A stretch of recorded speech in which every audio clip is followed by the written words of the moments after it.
नमस्कार सभी धर्मी लोगों का आपके अपने चैनल पर एक बार फिर स्वागत है। सभी धर्म ग्रंथों का एक ही उद्देश्य है कि मनुष्य गुनाह के रास्ते में न चले, अर्थात परमात्मा पवित्र है तो वो ये चाहता है कि हम अपना जीवन और अपना कार्य पवित्र रखें। कुरान इस पर क्या कहती है? खुदा उस गुनाह को नहीं बख्शेगा, अर्थात खुदा उस गुनाह को नहीं बख्शेगा कि किसी को उसका शरीक बनाया जाए। कोई काम आप कर रहे हो, आपने कोई काम कर लिया और परमात्मा का नाम ले लिया कि भाई परमात्मा की तरफ से मैं कर रहा हूं, उसका शरीक बना लिया आपने परमात्मा को। खुदा उस गुनाह को नहीं बख्शेगा कि किसी को उसका शरीक बनाया जाए, इसके सिवा और गुनाह जिसको चाहेगा बख्श देगा।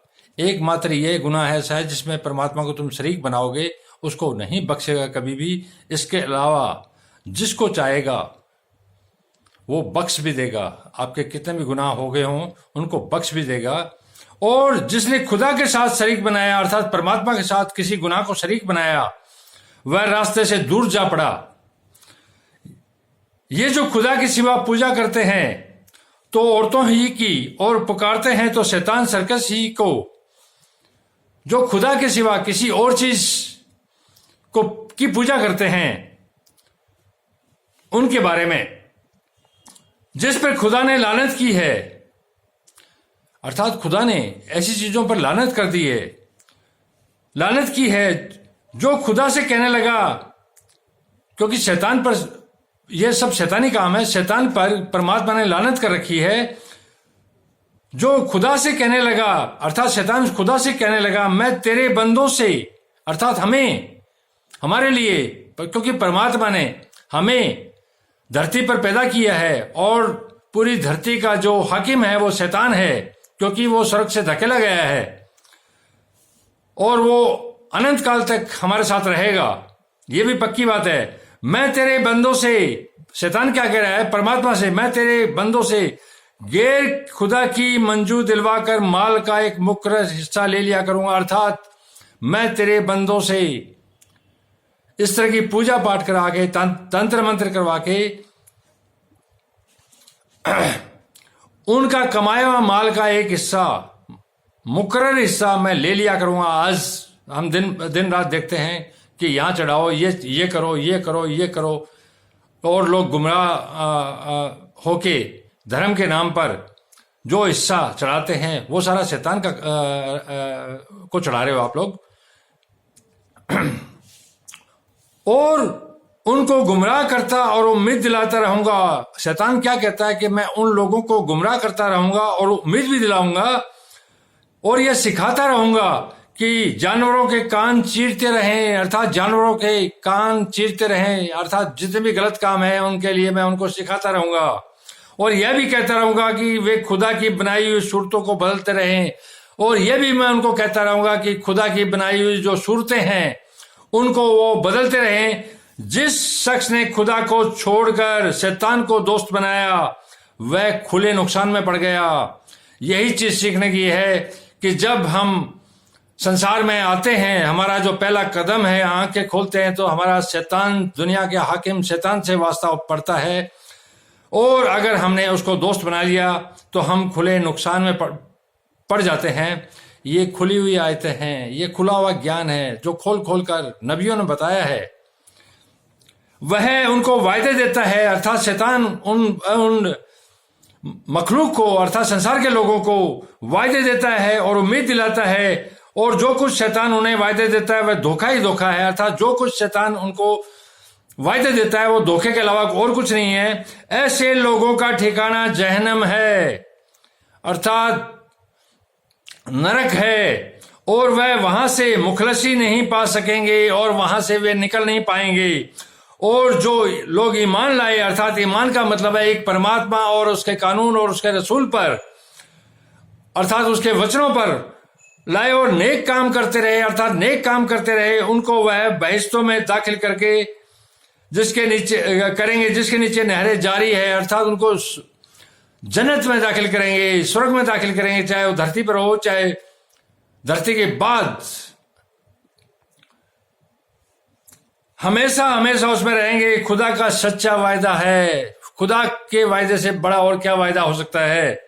और खुदा से ज्यादा बात का सच्चा कौन हो सकता है? और खुदा से, परमात्मा से ज्यादा बात का सच्चा और हो भी कौन सकता है?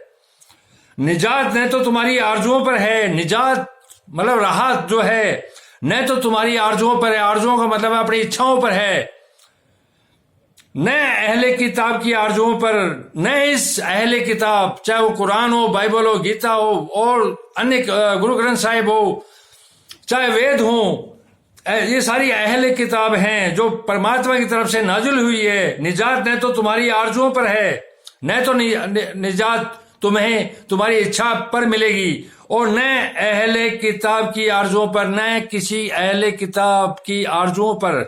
जो शख्स बुरे अमल करेगा, जो शख्स बुरे काम करेगा, उसे उसी तरह का बदला दिया जाएगा। अर्थात जो मनुष्य जिस तरह के कर्म करेगा उसको उसी तरह का बदला दिया जाएगा। वह खुदा के सिवा न किसी को हिमायती पाएगा और न मददगार, वह खुदा के अलावा न किसी को हिमायती पाएगा, कोई इसकी पक्ष नहीं ले पाएगा और न खुदा के अलावा उसके कोई मददगार होगा। और जो नेक काम करेगा, मर्द हो या औरत, और ईमान वाला भी होगा, जो नेक काम करेगा चाहे वो औरत हो चाहे वो मर्द हो, और ईमान वाला अर्थात परमात्मा और आखिरात पर जो भरोसा करता है वो, तो ऐसे लोग जन्नत में दाखिल होंगे और उनका तिल बराबर भी हक न मारा जाएगा। आपका हक नहीं मारा जाएगा तिल बराबर भी। और उस शख्स से किसका दीन अच्छा हो सकता है, और उस शख्स से किसका दीन अर्थात धर्म अच्छा हो सकता है?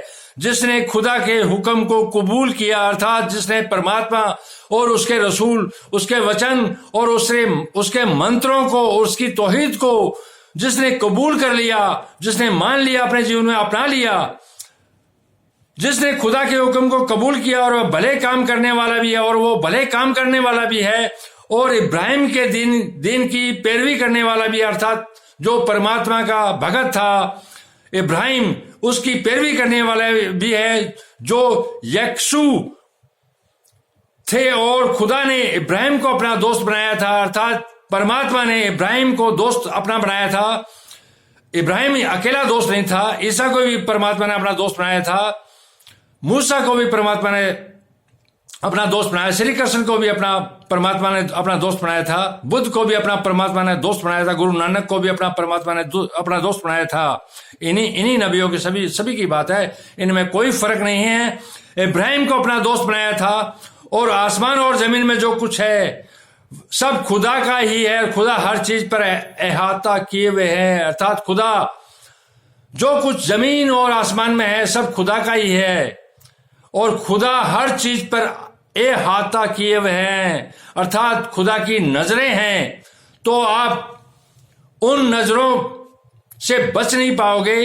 अपने कर्मों पर ध्यान दो, कर्म शुद्ध रखो, अपने दिल और दिमाग को शुद्ध रखो, एक परमात्मा और उसके रास्ते पर चलो, एक परमात्मा और उसकी तौहीद पर चलो, एक परमात्मा और उसके वचन पर चलो। यह आपको जन्नत में लेके जाएगा। आपका हक अगर इस पर चलोगे तो किसी भी रूप में मारा नहीं जाएगा, आपको धरती पर भी स्वर्ग प्राप्त होगा, इस बात की गारंटी है। और आने वाले कई जन्मों में आपको बहुत अच्छा जीवन मिलेगा। हम पहले भी थे, आज भी हैं और आने वाले समय में भी रहेंगे। मृत्यु नहीं होती है, मृत्यु से मतलब शरीर खत्म होता है, आत्मा बार बार शरीर, जिस तरह से कपड़े, गीता में श्री कृष्ण साहब कहा था, मृत्यु क्या है? मृत्यु का मतलब है ये चोला है। आत्मा जिस तरह से हम कपड़े चेंज करते हैं उस तरह से वो कपड़े चेंज करती है। आज इस शरीर में हम, कल किसी और शरीर में होंगे, परसों किसी और शरीर में होंगे। ये सारा वृतांत में आप लोगों को अलग अलग धर्म ग्रंथों में जो आया है, पूरे तमाम दुनिया के तमाम धर्म ग्रंथों पर, वो मैं आपको समय समय पर बताता रहूंगा। लगातार आप मेरे चैनल पर बने रहिए। जिन्होंने मेरा चैनल सब्सक्राइब नहीं किया है, उनको अच्छा लग रहा है तो सब्सक्राइब कर लें। धन्यवाद, शुभ रात्रि, कल फिर मिलेंगे।